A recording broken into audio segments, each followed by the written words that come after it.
So let's move to the connections. As I have told you, this is our water sensor which has 3 pins, the signal pin, the positive and the negative. Using the jumper wires, we'll connect these points to the Arduino. Let's begin with the signal one.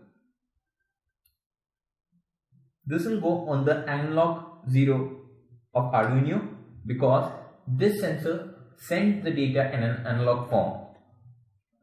Let's connect the VCC. The positive will go on the 5 voltage of Arduino, and let's connect the negative to the ground on the Arduino board.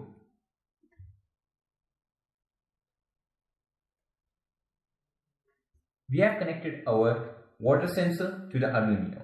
Let's connect the buzzer to alert you when there is a presence of water.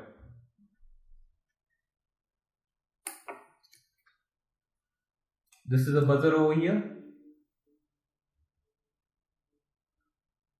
To the jumper wires, we will connect the positive end to the pin number 8 and the negative end to the ground.